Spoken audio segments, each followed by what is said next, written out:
I don't know about you all, but I feel so incredibly energized by that.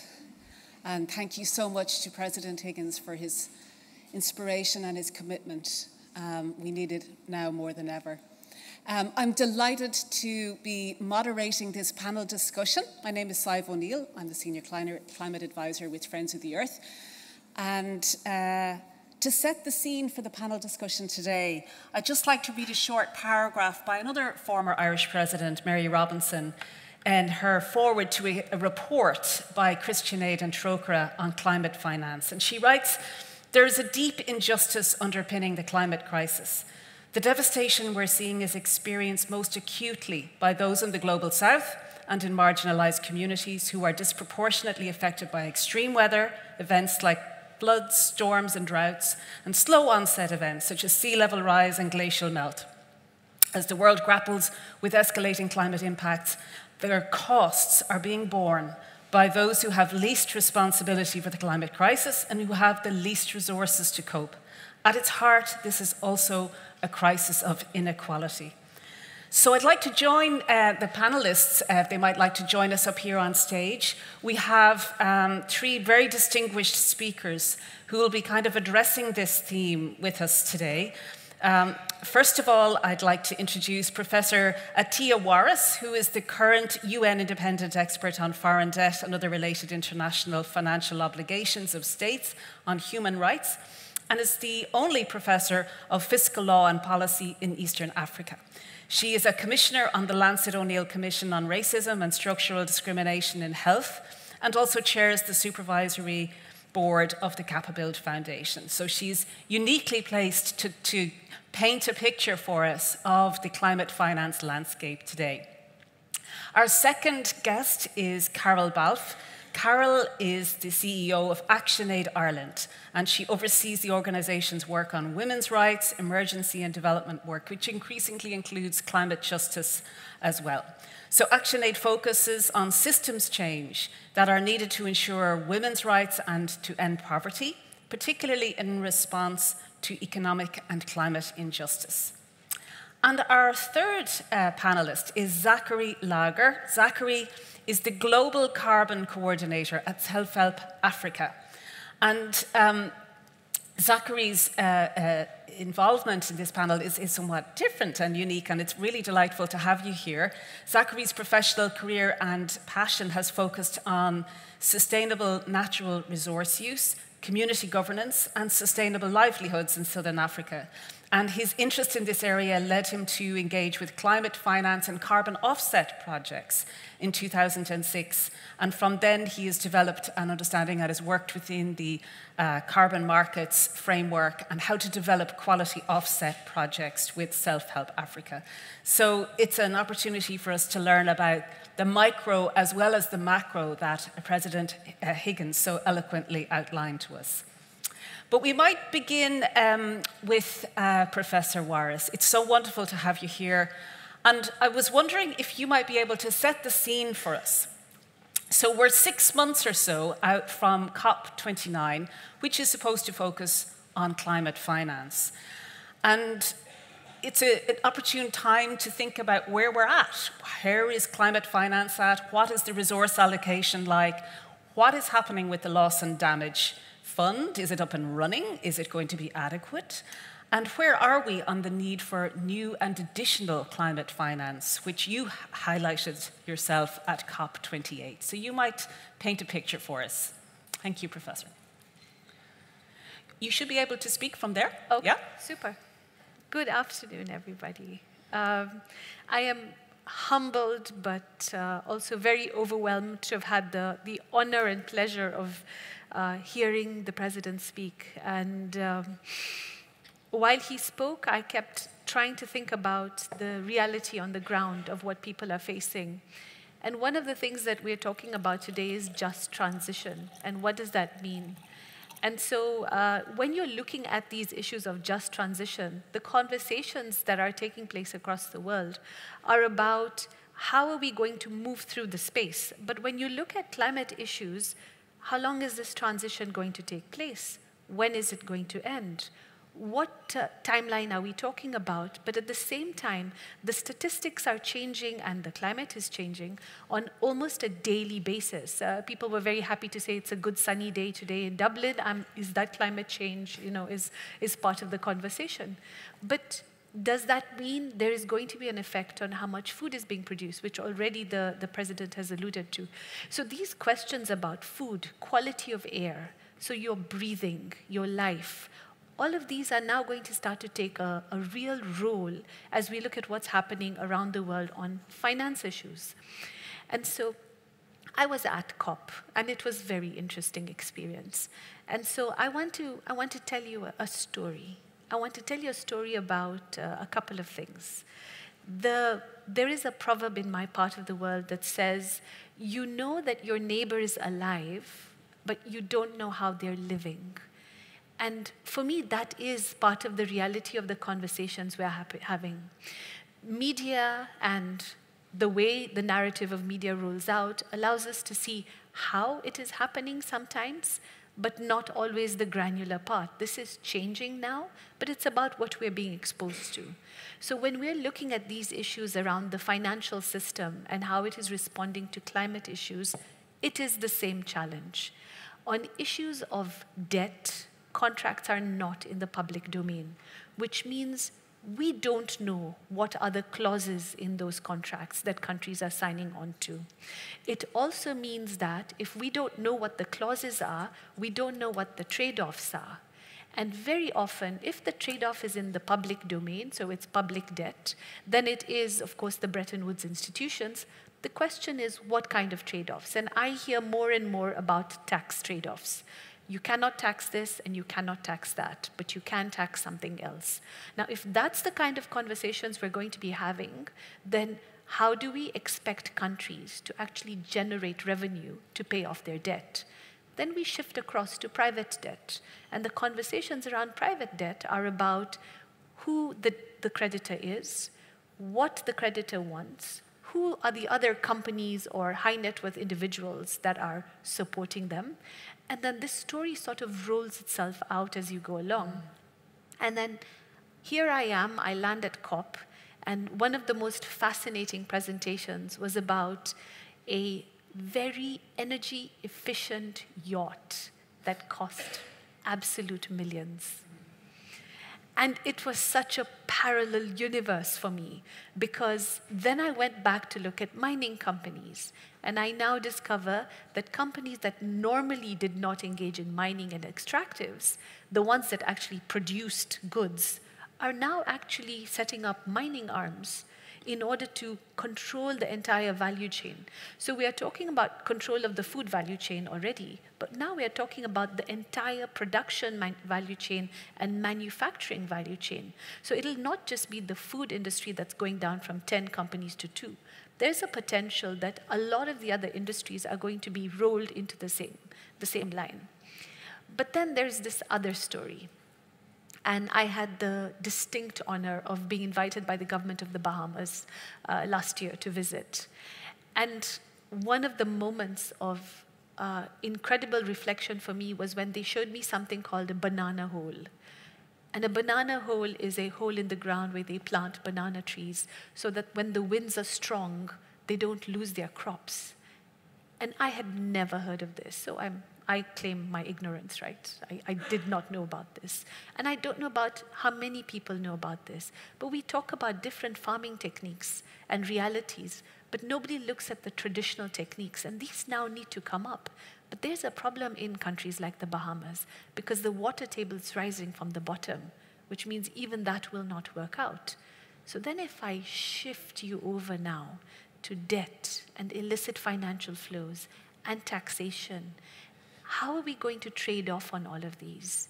The European Union had placed the Bahamas on its grey list, which meant that they were not receiving full transactions of money on insurance claims, which meant that they could not pay off insurance claims for people's houses that were lost during the cyclones. Now I don't know, I hope you're now seeing the picture. The financing system, debt, insurance companies, we're adding layers to this. And in that entire process, what you start to have is 4 credit rating agencies, all privately owned, in one country in the world, rank the entire world, rank institutions and rank countries. And so when cyclones hit, countries are downgraded.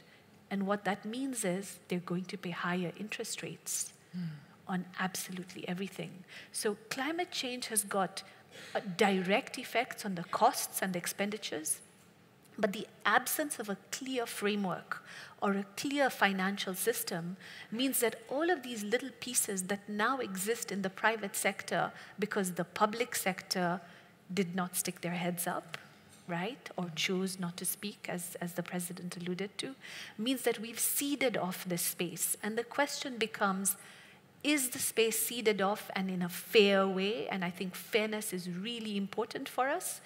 Or have we ceded this off because we didn't take it so seriously, in which case we need to take control back. And self-regulation is being challenged repeatedly. And what we are seeing is that private entities honestly declare that profitability is their main motive. If that is their main motive, then we should respect their main motive, and we should ensure that issues that require public engagement move to public spaces. I'd like to move to my last slide. I know they haven't been moving it, but it's fine. I have 3 slides, so it's not that complicated. But it's about what kind of recommendations we need to have. And I believe that we need to engage all stakeholders. They say it's controversial now, but there's a Nigerian proverb that says that we should build bridges, we should not put up dams, but build bridges. But dams are so controversial right now as well. No, the last slide, please. And so, sorry, the one before that, my apologies. Yes, okay, I cannot keep up with myself. But when we're looking at all of these measures, what is really important? I think it's really important that we make sure that finance conversations are in public spaces, that developing countries, but developed countries also, should feel secure enough to speak in those spaces, to explain their issues, and then to be able to find what will always be an unhappy compromise, or what I call a suboptimal compromise, but nevertheless, it has to be there. But there's also the issue of technology and data. Private companies collect data. They're developing research. This research needs to be in public spaces. If we're going to collect data on the state of the roads through a transport company, then that data should be able to be used to help rebuild infrastructure in those countries. This is about what should be global commons. And I'm reminded about the COVID vaccine and the struggle we all went through in getting a vaccine that was reliable, but then getting access to it. And the Global South did not get access to it. To date, Africa is only 30 to 40% vaccinated. And the companies have stopped producing the vaccine. So look at the dichotomy and the reality of all the changes taking place. And these are going to basically teach us that if it's a profit motive, then it's clear. If it's not a profit motive, it's a different space of discussion. And we need to keep them very much there. But I want to close by saying 3 specific things. I love saying that rights require resources, but the reverse is also true. Resources require rights. Now, it's easy to understand that rights require resources, but there has been a global division that you have civil and political rights and economic, social, and cultural rights. The reality is you need money to run an election as much as you need money to pay for a judge, as much as you need money to reverse or mitigate or adapt climate change. So the financing conversation really needs to move across the board. And climate finance and the political voices in climate finance become very important as a result of it. And when I speak about resources require rights, for me, this is about financing, engaging with a human rights framework. But it also means the resource in economic terms, which is a human being, needs those rights. And we need to understand it in both ways so that it is very much centered. When I came out of COP and I made a submission to the Climate Finance Committee, one of the things I really realized was there isn't a human rights language or discourse taking place during these climate negotiations. And it's really telling, and the absence of it is very dangerous. Because even now as we speak, there is a pandemic treaty being negotiated, there's a treaty on dispute resolution, there's a treaty on data, there is the UN tax convention being debated. But none of these are actually taking on an approach which talks about what is this human-centric health, climate, tax conversation that we're having. And if we don't keep human beings center and focused in all these conversations, we are going to lose the whole direction. And in finance, it's very easy to lose this whole direction. My father used to make me read George Bernard Shaw. I'm always reminded that he says, some people ask why, and I ask, why not? Yes. And I think that is the kind of conversation we need to be having. We do need to break boxes. And I think that a human rights-based approach is a really great why not example, because it was seen as being so idealistic. But it actually has very granular and very particular positions that I think can be incredibly useful for us going forward. So I don't want to stop with negative in this whole climate finance, climate justice, and fiscal conversation, because people in finance, we tend to be very overwhelmed when it comes to a lot of the demands that people make on financial issues. I will tell you that in all of these conversations, the most important thing I see that is absent are what I think is a principle-based approach. And I talk about the principles of fiscal legitimacy. No country is going to behave in the same way. They are always going to have their selfish interests, of course. They're also going to want to protect their nation's resources and their nationals in the entire conversation that they're having. But there are 7 principles that I think are so critical, some of which have already been alluded to. Issues of transparency and accountability and responsibility. Because it's financial, it has to be, money value decisions. So efficiency and effectiveness. But my last 2, and I'm going to reverse them because I'm in Ireland, is justice, but most importantly, fairness. And I think we need to enter the space, not just thinking about whether the neighbor is alive, but to know how the neighbor is living. And I think if we bring those together, we have a really good direction to go forth. I don't think I could do better than the president, so I hope I've at least shed a little bit more light into what is a complex but very important conversation on this transition that the world is in. Thank you, Attiya. Thank you very much.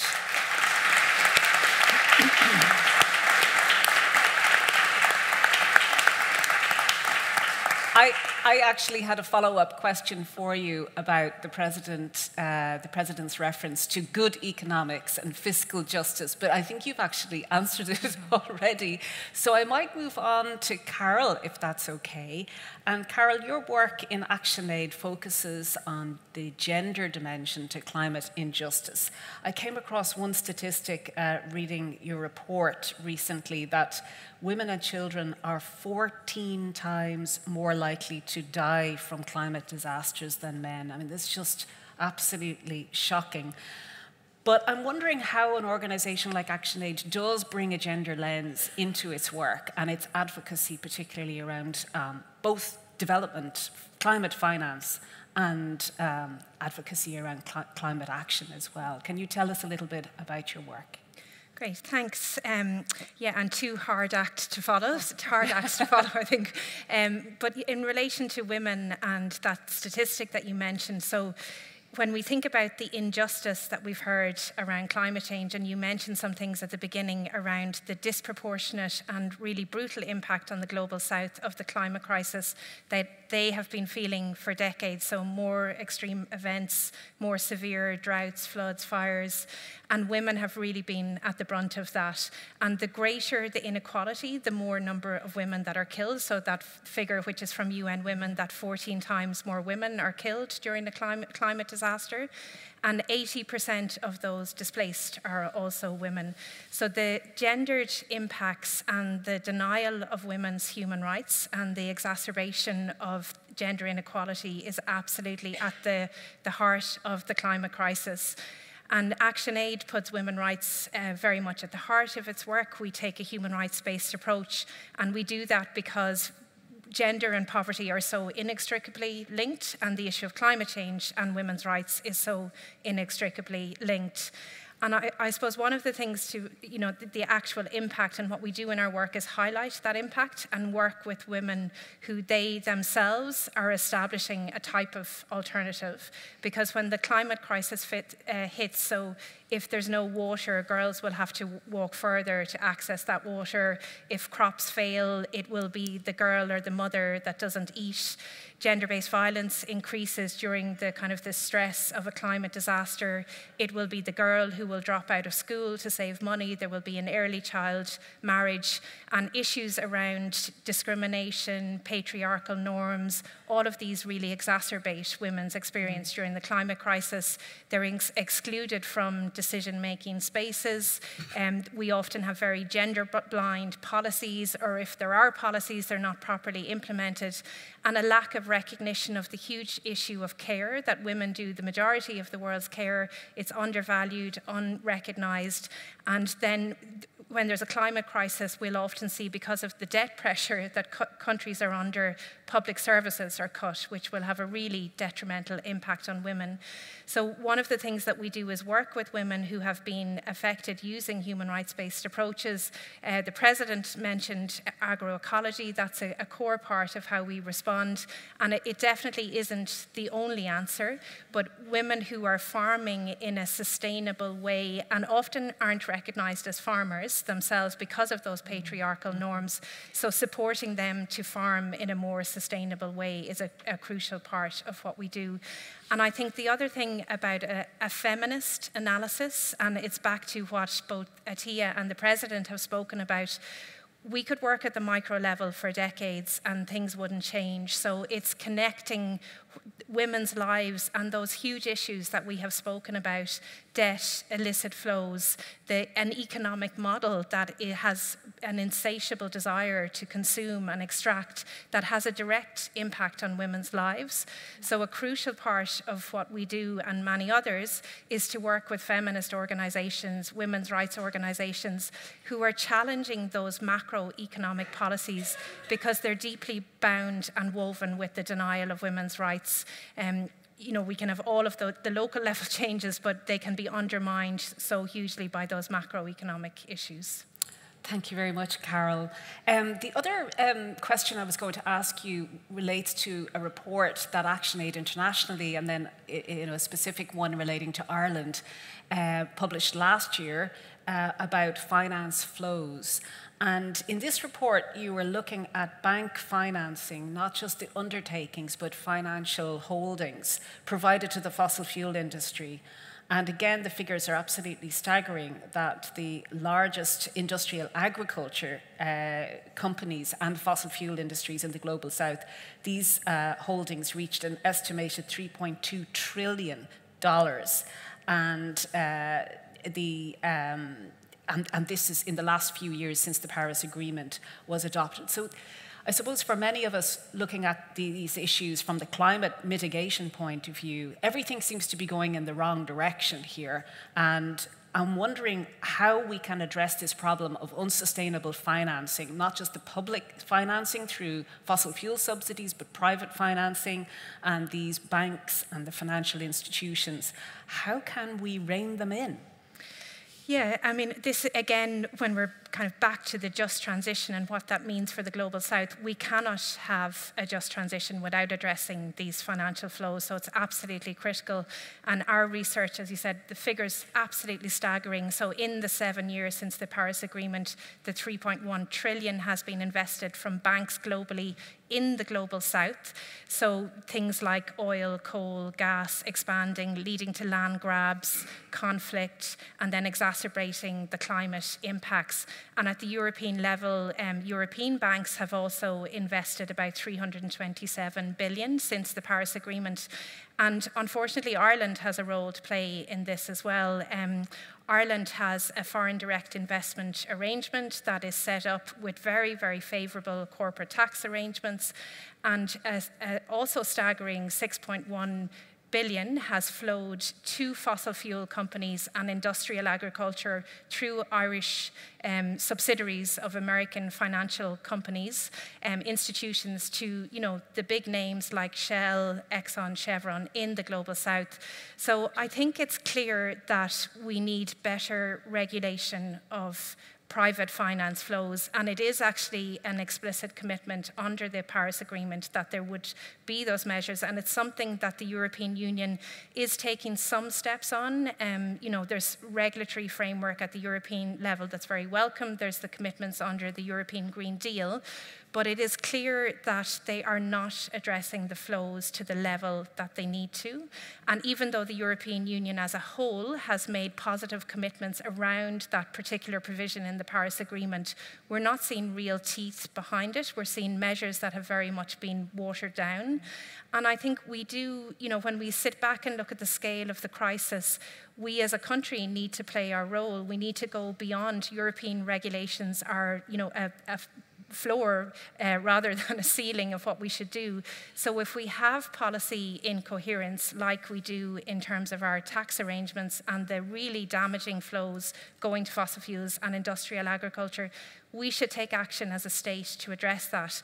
And in fact, this was something that the Committee on the Covenant on Economic, Social and Cultural Rights recently said, that the financial secrecy in Ireland, the very permissive corporate tax rates, they have an impact on the Irish state's ability to realise economic, social and cultural rights, but very much the ability of other states to realise economic, social and cultural rights. So I think it comes back in some ways to what President Higgins was saying as well, that, it seems so hard. How do we tackle this ginormous beast of a financial system that is set up to benefit corporations, where states have ceded way too much power to corporations to allow that under a very neoliberal model? So how do we rein that back in and reclaim the public? That doesn't mean you don't have private finance, but you're honest about, this is for corporate profit, rather than kind of, greenwashing it with net zero commitments that they're not worth the paper they're written on when you look at the level of investment that is still flowing to really harmful climate activities. Thank you so much, Karol. I think we could spend all afternoon discussing some of these themes, but I'd like you to hear from Zachary now, and we might come back to these more macro questions. But from the macro to the micro, Zachary, your work with Self-Help Africa has been about engaging with some of these financial streams, these potential income sources, at a very local level. And I'm wondering if you can tell us about those and how they relate to your conception of a just transition. Sure, thank you. Thank you. And first, thanks for the honor of being here with my panelists here as well, and President Higgins, what an inspirational speech as well. So to start, I think carbon markets and climate finance is kind of at a critical crossroads. On the one hand, you have the more extractive, exploitative, capitalistic forces that are pushing the market in one way. And then on the other hand, you have more decentralized, community-based projects that are starting to emerge that are providing real benefits for communities. So I'm going to focus on the optimistic side and maybe paint a picture of what a successful carbon project could look like, or a climate finance project. So about 10 years ago in Malawi, Self-Help Africa started working on carbon projects. And specifically, we started working on wash carbon projects, so rehabilitating water points to provide ongoing access to water. So in Malawi, more than 50% of boreholes are non-functional. So what does that mean? You have a borehole where a pump doesn't work, or the community can't access the water for which the borehole was drilled.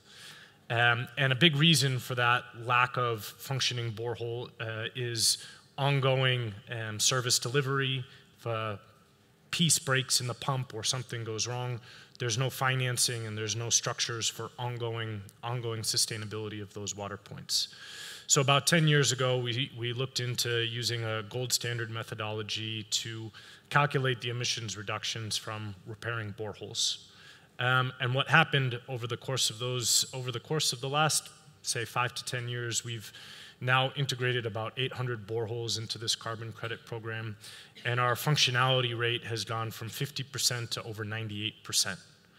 And the financing that we're getting from selling the carbon offsets provides a sustainable financial model for 15 to 20 years to provide that service delivery.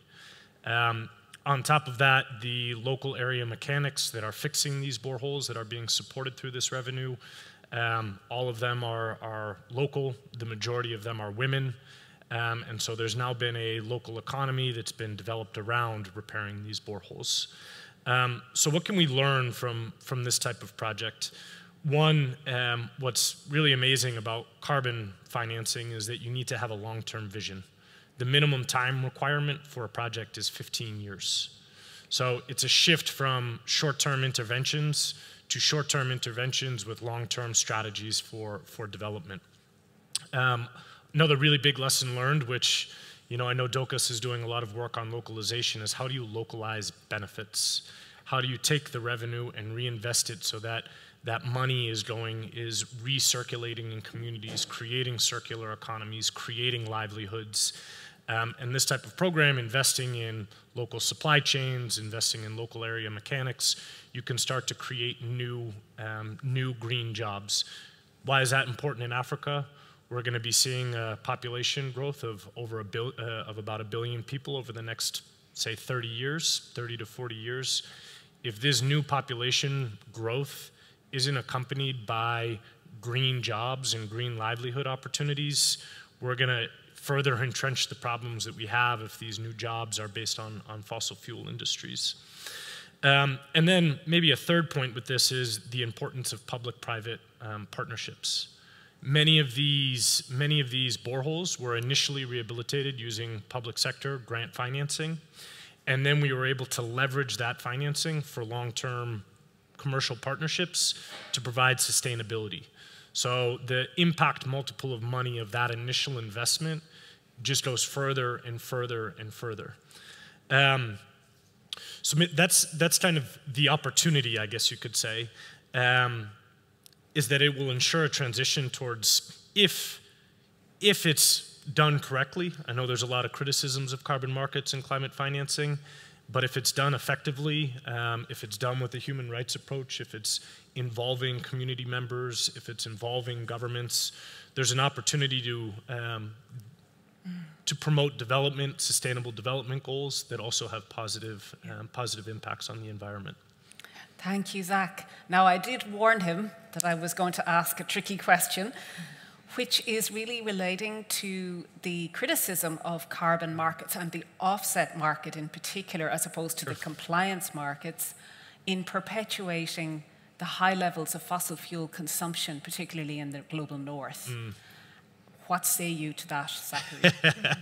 It's a great question, and I think it's not a tricky, it's tricky, but it's not a conversation that we can avoid or get away from. And where I would kind of start is if you need to hammer a nail, you don't use a screwdriver. And so I think where a lot of the problems that we have when talking about carbon is that we either think of it as a silver bullet or we think of it as a tool for addressing large-scale climate change. I think we need to shift that perception and realize it's just one tool in the toolbox. And so I don't think you can replace decarbonization with carbon offsets. We need to decarbonize. But I think there's also something about fiscal justice that carbon markets can play a really important role in.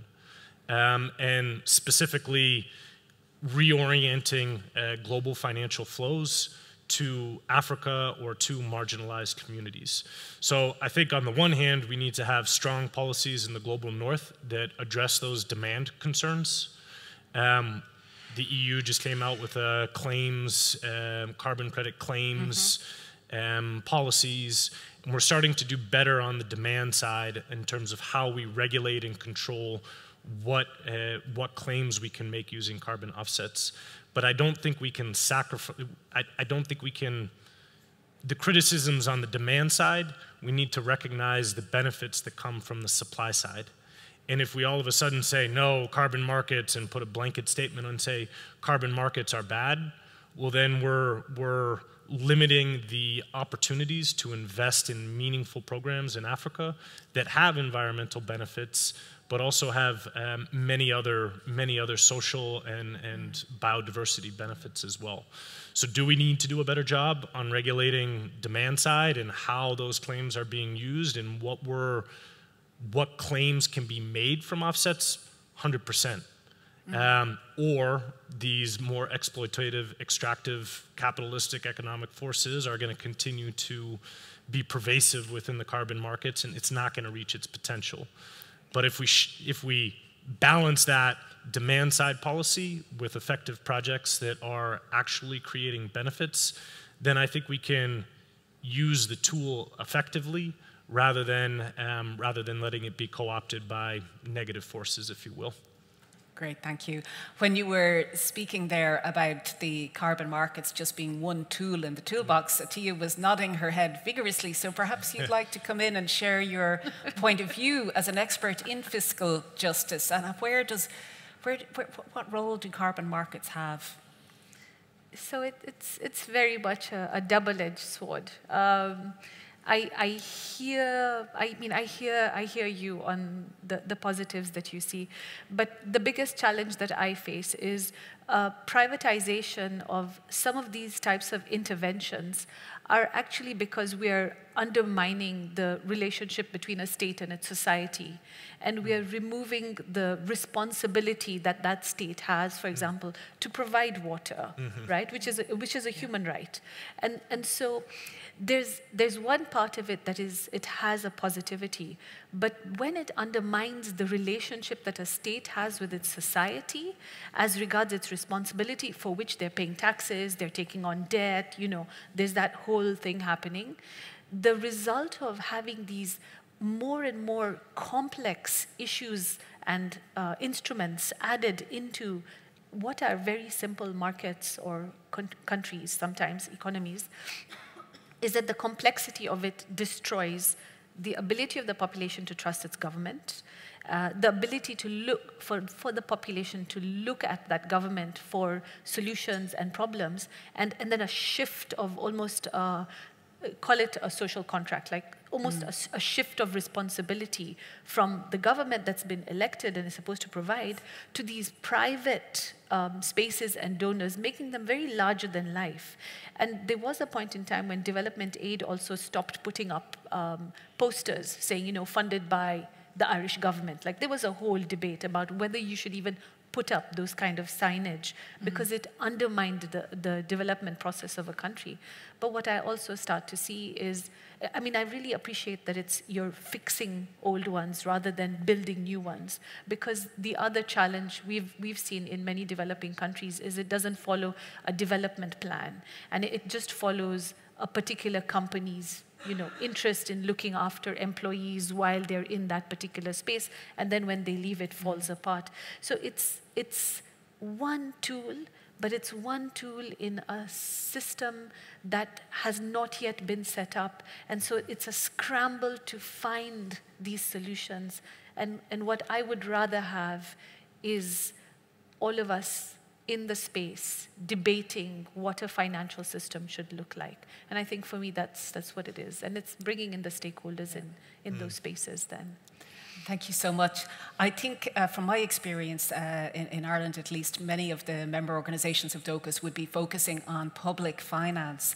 And of course we know that there's a major gap in the climate finance that is needed to support the development needs.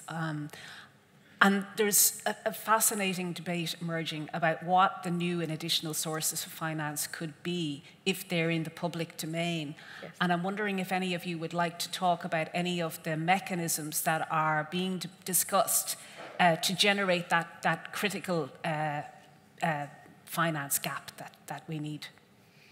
well, I just spoke, so do you want to? Yeah, I mean, I think to kind of just acknowledge in terms of the climate financing, and a little bit similar to the yacht, you know, it is estimated that we'll spend 100 billion on ice cream by 2029, but yet we have not and cannot meet our 100 billion goal for climate financing. So I think that sense of urgency and of the transition, we just have it all wrong.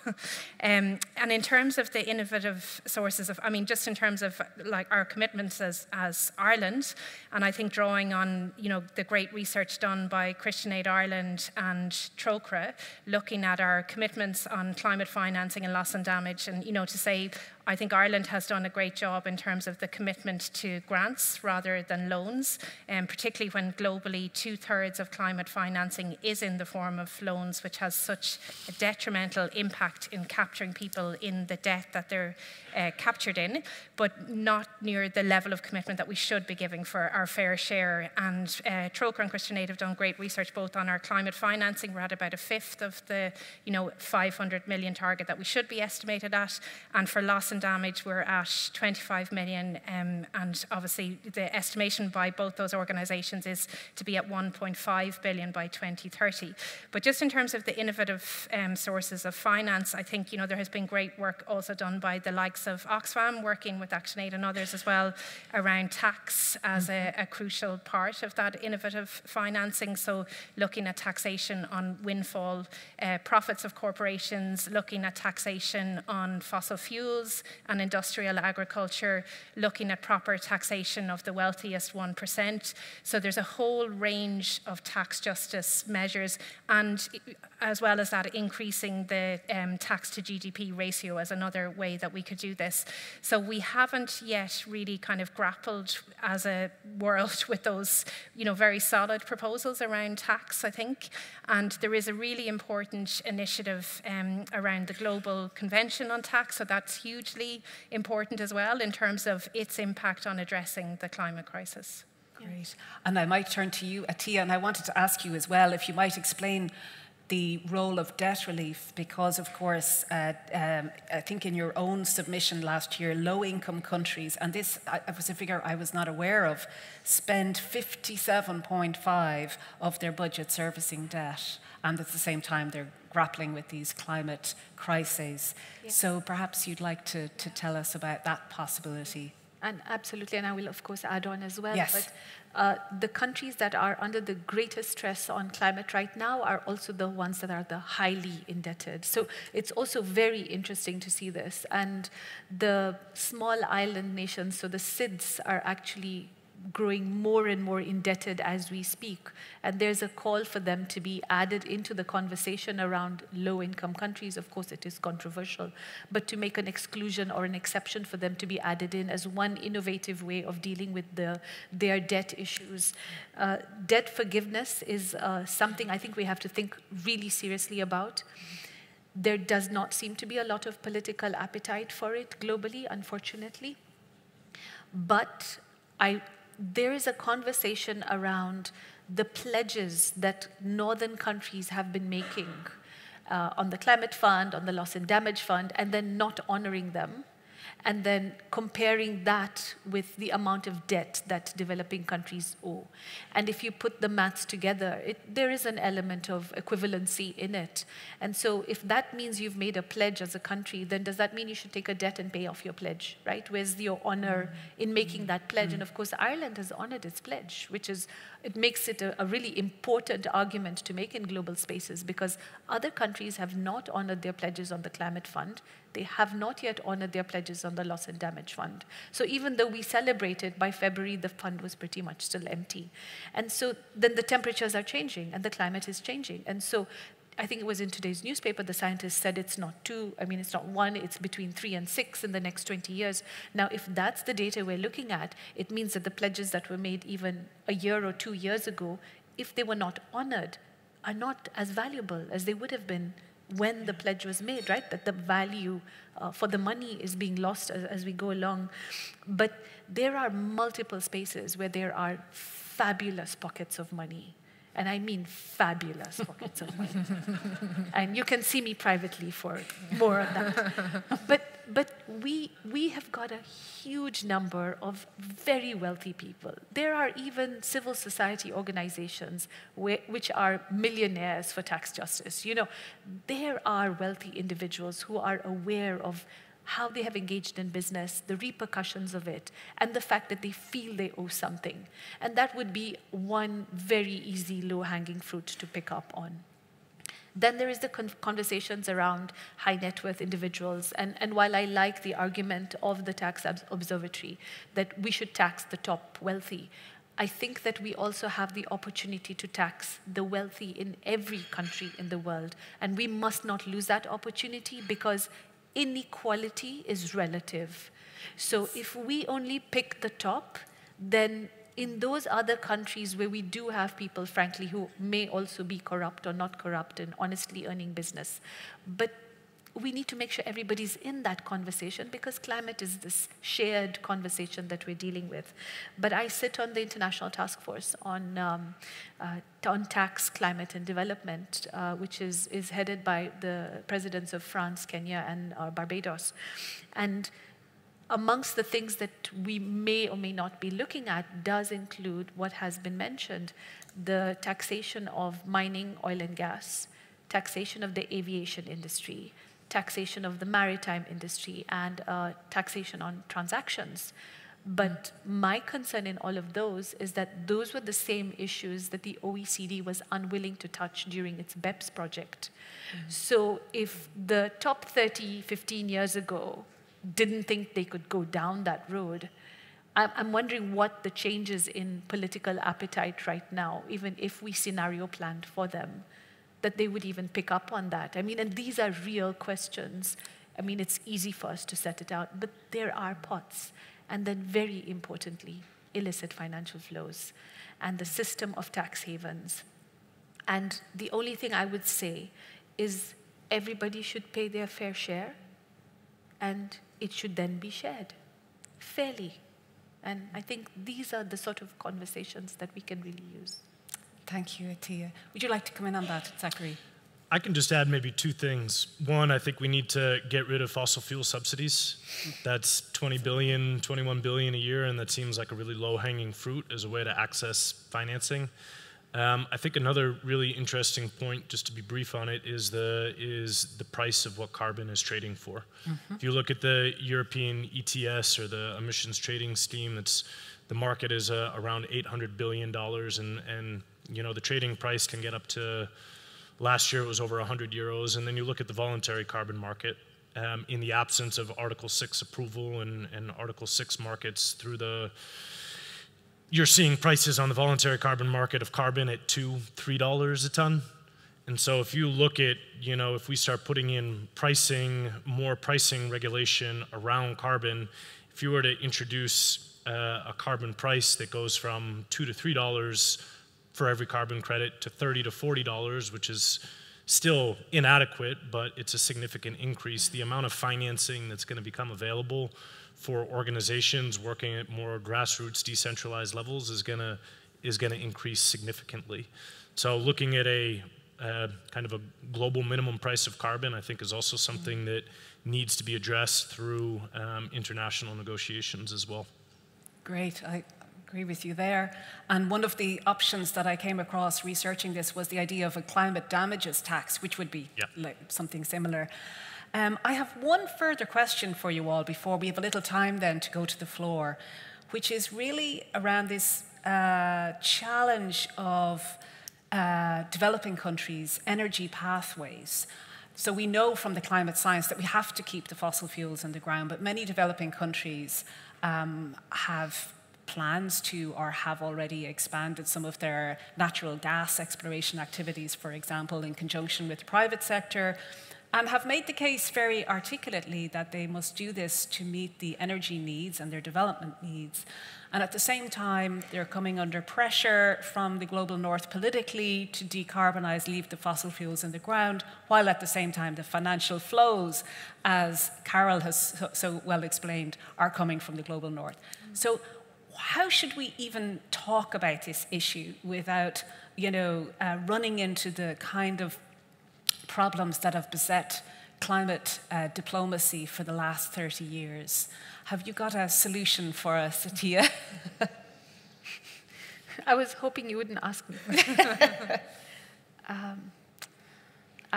I think that is a very real problem, because the argument in the Global South is that Global South countries are finally ready to develop, are now able to leverage. Technologies have opened up because, of course, patent rights meant that intellectual property blocked a lot of the developments within developing countries until patents ran out. And now that they're ready to do it, that this is another way of preventing them from being developed. And it is a very valid argument.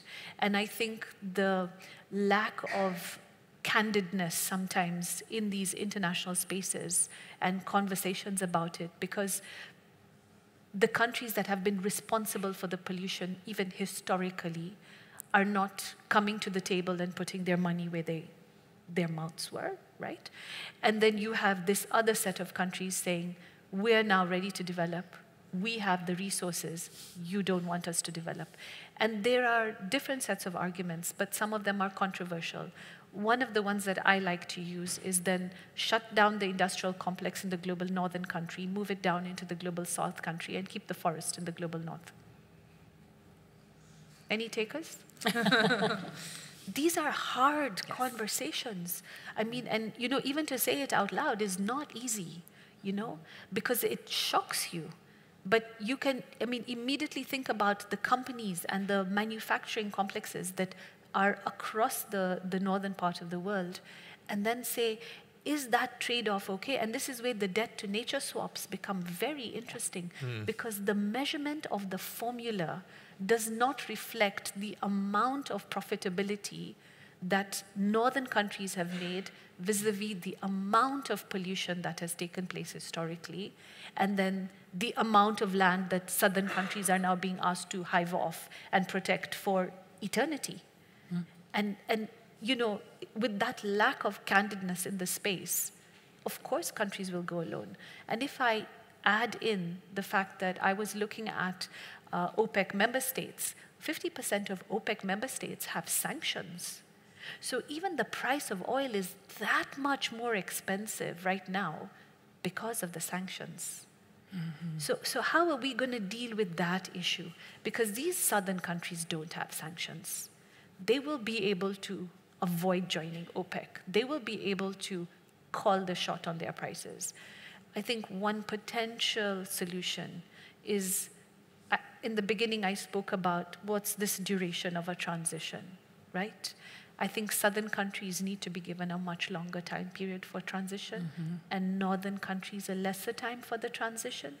And I think that in that transition conversation, there should be allowance for use of the fuels, especially at a regional level, because it's one thing to have your fuel, it's another thing also if you're transporting it over huge distances, right? So how do we make it also as cost effective and as low polluting as humanly possible while we find our way through this transition? So I think there's a case for transitional provisions in different countries of different types, but with an honesty and an understanding of the challenges facing them. And then how do we get these countries to develop and then exit them out? And I'm reminded, I tried to put solar panels on my roof. I cannot afford solar panels on my roof in Nairobi because it's so expensive. So there are alternative solutions, but they're too expensive for people in the global south. So if a middle class person is going to struggle with that, the lower class is completely out of this window, right? But do we want it to be a charitable project with carbon offsets and all the rest? Or do we want to enable this process? So I think intellectual property and patent rights is also a cornerstone in this entire conversation we're having. Thank you. That's very helpful. Do either of you want to come in on that one? Yeah, I mean, I think obviously it's hugely complex, and I think bound up in some of that kind of, you know, the power dynamics between the global north and the south and the colonial legacies that's there. And I think also the modern day colonial practices, like from the likes of the IMF and the World Bank, that impose austerity measures that have an absolutely detrimental impact on countries' ability to respond to the climate crisis. fuels. So there's obviously, that's all bound up with that and acknowledging that. But I think we hear from many feminist organizations in the Global South that they want a different model. And I don't think we have a sustainable model of development to, to kind of, look, we're great in the north, we have it, like we haven't transitioned ourselves. And there are many feminist organizations across Africa, across Latin America saying, let's not aspire to be like the global north, let's have an economy that has care and well-being at its heart. So there are grassroots organizations that are calling for a different type of model that isn't extractive, that isn't built on fossil fuels. And I think, as you have said yourself, Sadhbh, the science is clear. If we keep extracting and if we keep using fossil fuels and industrial agriculture the way we are, we are in absolute chaos and havoc and destruction. So I think we have to allow for those alternatives and support those voices, the women's organizations, the grassroots community groups that are farming in sustainable ways using agroecology. And also the other thing, when we did our research, we looked at the bank's investments in renewables since the Paris Agreement, and it was actually only 7% of the global investment had gone to renewables since the Paris Agreement was signed. So we need to get on top of that, and we need to shift the investment, and we need to fund those real alternatives so that we have a different model in both the north and the south. Thank you. And Zachary. may I just add, Yeah, I'm sorry, no, Zach. please. Please don't buy cooking stoves. I'm sorry. Like, if we're going to look for environmentally friendly solutions, let's make sure it's the solution that you yourself would want to use. Not like something that we think is a little bit better, because I know people using cooking stoves as corner tables right now. Sorry, it's a feminist thing, but yeah. Thank you. Zachary?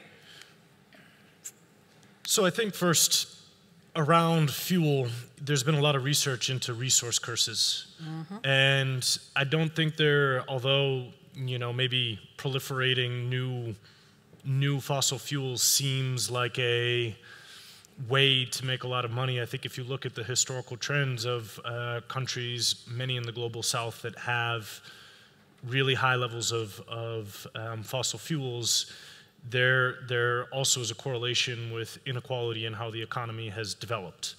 And so I also want to just kind of recognize that point as well, that just if all of a sudden these countries are allowed to proliferate their oil, it doesn't necessarily mean that it's going to change anything. And in many ways, it could actually deepen the social crisis that exists in the countries around inequality. So I think that's one important point. And I think the other point for me is this is more of a question around political will than it is anything else. If the global north is willing to pay to keep it in the ground, then it will stay in the ground. But the political will isn't there for that solution.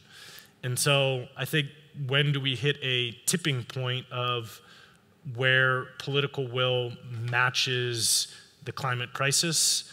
That's when we'll start to see the real solutions that come out. Personally, I believe much more in kind of bottom-up decentralized solutions. I've been a little bit looking at the history of how governments have managed development and the relationships between different governments. I've seen a lot of success stories from bottom up, and is there a way to actually reorient financial flows instead of exploiting and extracting fossil fuels? Can we reorient those funds to the green economy? I think is the ultimate solution, but we need the political will to get there. We definitely need more of that. So we have just a few minutes left. If anyone would like to ask a question of the panel, I believe there's a microphone to float around. So if you want to raise your hand, I can direct you. There's a lady here. The microphone is behind you. Yeah. Sorry. Thank you. Thank you very, very much. My name is Dorothy McGinley, and I'm representing the Irish National Teachers Organisation, short for INTO. And we are very, very proactive in terms of all things global solidarity, in terms of global education. So my question to the panel is around education. Walt Disney once said that the greatest asset that we had and the greatest natural resources we have is our children. So I'm just wondering, in terms of education, we have an issue right now where we have 16% of the world's children are not actually going to school.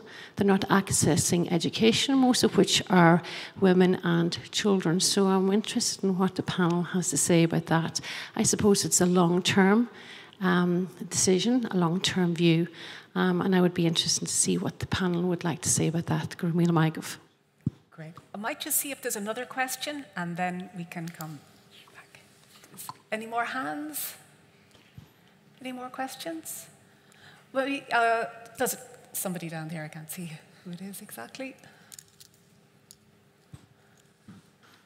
Hello, Emer Manning from the National Youth Council of Ireland. So I echo what my colleague said about young people being the future. We have a climate justice project with our young people, and additionally we do consultations with young people. But one aspect that keeps coming up about climate finance is the loss and damage fund. There's a lot of hope with our young people about the possibilities of what the loss and damage fund could do for climate justice. But the fund has finally selected its board, but less than half of the board are from economically vulnerable countries. And additionally, there are now proposals circulating the board that this fund could become a low-interest loan scheme where the countries who avail of it will have to then pay that back. So my question is, do you think if the fund ends up as anything other than the polluter pays principle, that the integrity of this fund will be compromised? Thank you. Great question. Thanks, Emer. I might get Zachary or Karol or both of you to maybe address the education one, and Attiya, maybe the climate finance, if that makes sense, just so we don't run out of time. Do you want to go first? Sure. I mean, on education, obviously recognising its huge importance.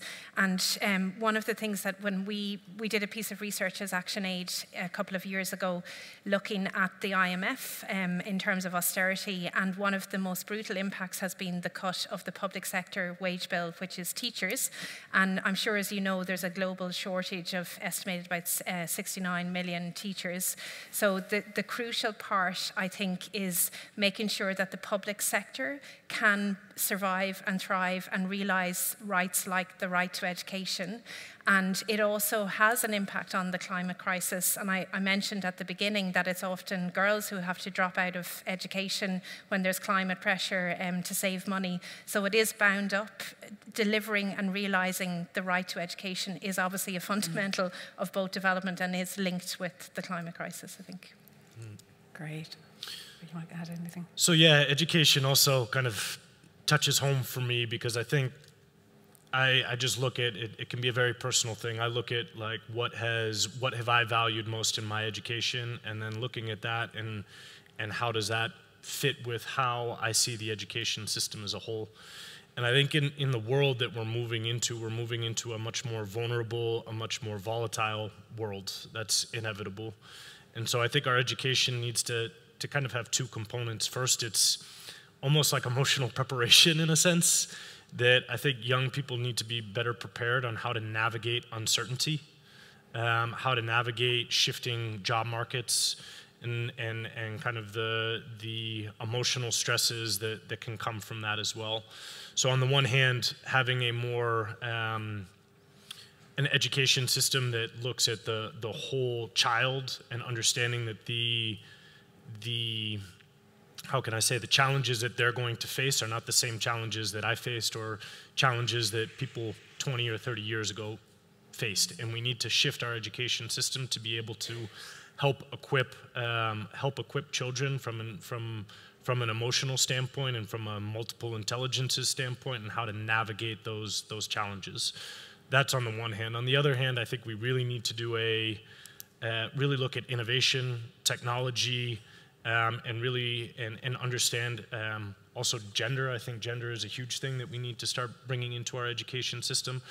But thinking about how we can develop innovation, social entrepreneurship, because that allows greater flexibility. That allows it's a mindset of how do you shift, how do you take social challenges and you know, make lemonade out of lemons, I guess you could say. And so shifting the emotional capacity building, I guess you could say, of young people, but also equipping them with the tools and the skills around innovation and technology and social entrepreneurship, I think is going to be really critical to equipping future leaders and equipping future generations.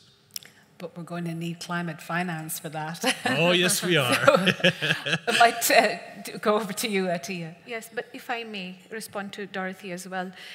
One of the things I've been looking at is the life cycle of a child from the 9 months before birth right up until they turn into adults. And from a financial perspective, you know, this adult, when they're working, are contributing to the economy, producing tax money. The tax is being used to pay off debt, you know. So this is like a long-term cycle that I've been looking at.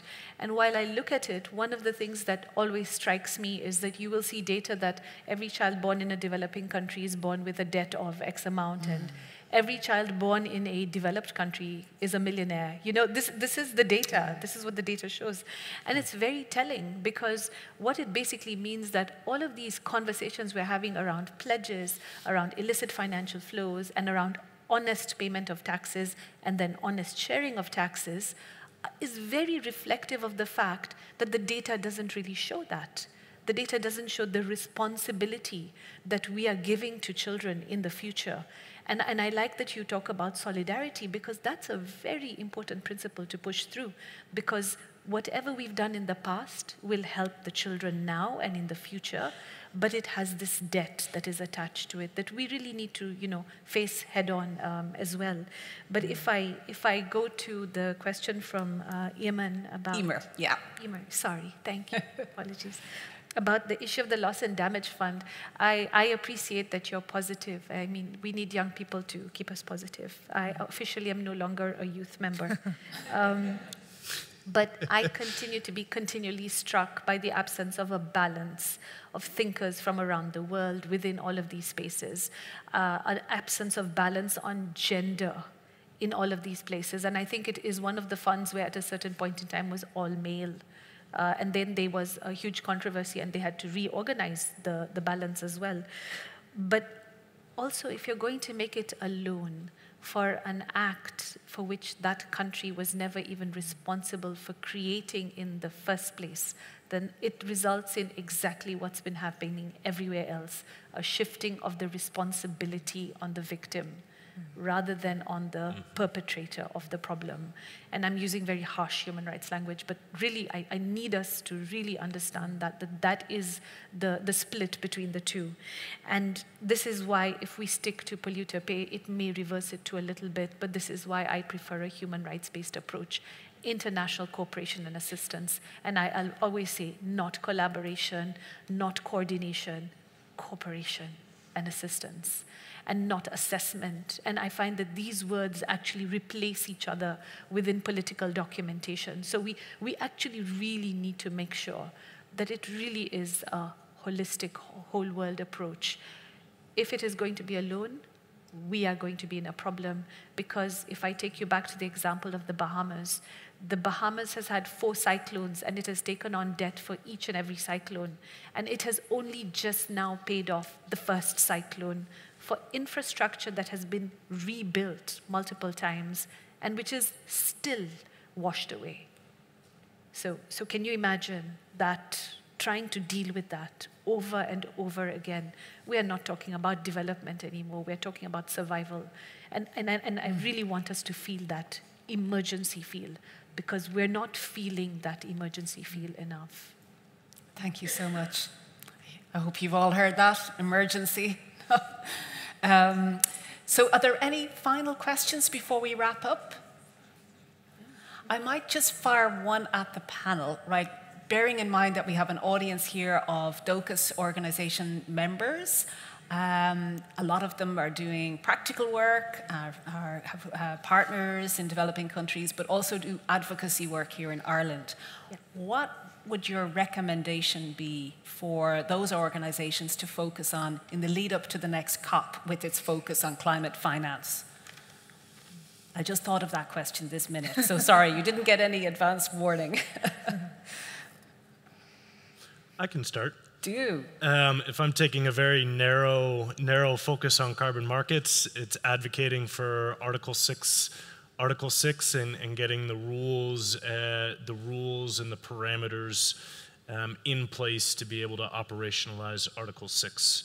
Of the Paris Agreement. Of the Paris Agreement, yes. And there's many other advocacy points that I could point to. But we've been waiting for years now to try to get this, to try to get Article 6 over the line, and it's been causing quite a few difficulties in putting parameters and structures around carbon markets that have led to a lot of the criticisms that we're all seeing now. And the more we can move towards compliance and regulation within carbon markets, the more integrity that we're going to get out of carbon markets, and the higher integrity projects, better pricing, more equity.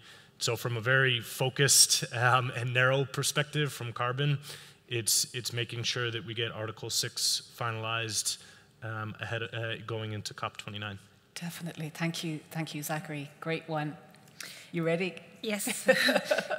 Well, I think there's probably three things, and very briefly, I think I was struck by the video looking back at the history of Dóchas, the movement that the sector is on various issues, and I think it's so crucial when you look at the challenges and the complexity and the scale of the problems that we face, that we see each other ourselves as a movement, and it is really hard. Sometimes you get caught up in your own agency, and you sometimes almost forget that, and I think it's just so important that we keep that connection and keep that movement together.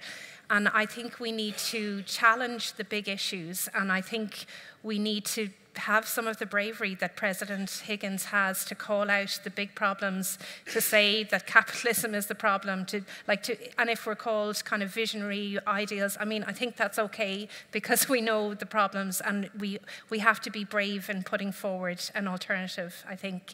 And obviously the third one is around, the importance of the negotiations this year for a new climate financing goal, how crucial that will be, and that all the equity and fairness and human rights principles come out really strongly in that. Thank you, Karol. Attiya. So 4 points, but one of them is the human rights approach. For me, is very clear. I made a submission to the climate finance working group during COP in Dubai, and I would like to encourage you to have a look at it, because it has the 3 or 4 points that I'm talking about. So a human rights-based approach, very important. But also we have the issue around Annex 1 and Annex 2 countries, and we need to make sure the Annex 1 parties are providing additional and new financing. And then thirdly, I don't see an appetite for debt cancellation, but I think we really need to push for moratoriums, for waiver of interest rates. I mean, more granular work. But I want to repeat Karol's argument that it has to be a united front. Yes. All civil societies, NGOs, they come in with their very unique and individual perspectives, which are very important. But because of the numbers of human beings that are there at COP, it's really important to have a contact point, a focal point, a place where you're triangulating information. And this was my experience in Dubai, because you're spread everywhere, and you need to make sure that messaging is clear in advance, and when you go there, it's like, 3 asks that you're really pushing for the whole time. But most importantly, please, we need fairness. Yes. Thank you so much, Attiya. Thank you for your attention, everybody. This has been a wonderful panel discussion. I hope you'll agree, and Dóchas has its work cut out for it for the next 50 years. So thank you so much.